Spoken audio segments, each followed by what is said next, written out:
After a year, Dad came back. I slammed the door. Mom said I was bitter over the business. Then I showed her the footage, and their marriage ended. My dad built his construction company from absolutely nothing. Started with a truck and a toolbox when I was 5. For 20 years, he taught me to be his successor. While other kids played video games and went to sleepovers, I was on job sites at 7 years old learning to read blueprints. I sacrificed everything for his dream. I worked 60-hour weeks learning every aspect of the business. My brother Jake, he partied his way through business school on Dad's dime, then moved to California chasing some tech startup fantasy. When Dad had his stroke last spring, I thought this was finally it, my moment. I'd earned this through 2 decades of sacrifice, but the day he announced his retirement, he called Jake home from his failed startup and handed him everything without hesitation. "The business needs a man's name on the contracts," he said, not even looking at me. "Clients don't want to negotiate with women." I was devastated. 20 years of my life, and it meant nothing because I wasn't born male. Jake lasted exactly 2 months before nearly bankrupting us. Lost 3 major contracts by showing up hungover to client meetings. Missed deadlines on a $60,000 project. Fired our best foreman Tommy over a personal grudge because Tommy questioned his decisions. Made equipment purchases without consulting anyone. Buying the wrong materials twice. When longtime clients started demanding refunds and threatening lawsuits,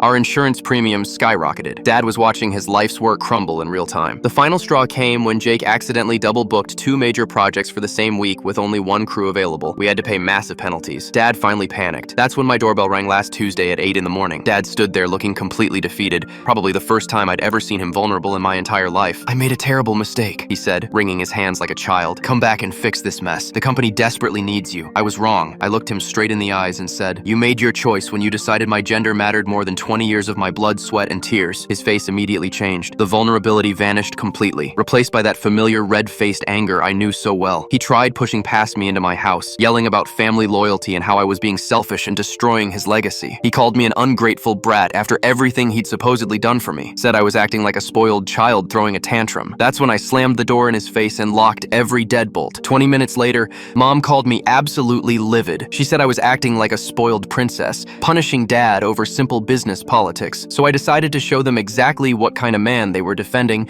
and making excuses for. I sent the doorbell camera footage to our family group chat with 0 context. Dad's exact words, crystal clear and high definition. "I should have had 2 sons instead of wasting 20 years training a daughter who'll just get married and quit anyway. Women don't have what it takes to run a real business. They're too emotional and weak." He continued ranting to himself as he walked back to his car. "My wife probably put these feminist ideas in her head. Should have sent her to finishing school instead of construction sites. Now she thinks she's some kind of businessman." Mom filed for divorce 3 days later, citing irreconcilable differences and emotional abuse. Jake called me sobbing at midnight, saying he never wanted the business if it meant destroying our family, and that he'd heard Dad trash-talking him too in parts of the footage I hadn't even noticed initially.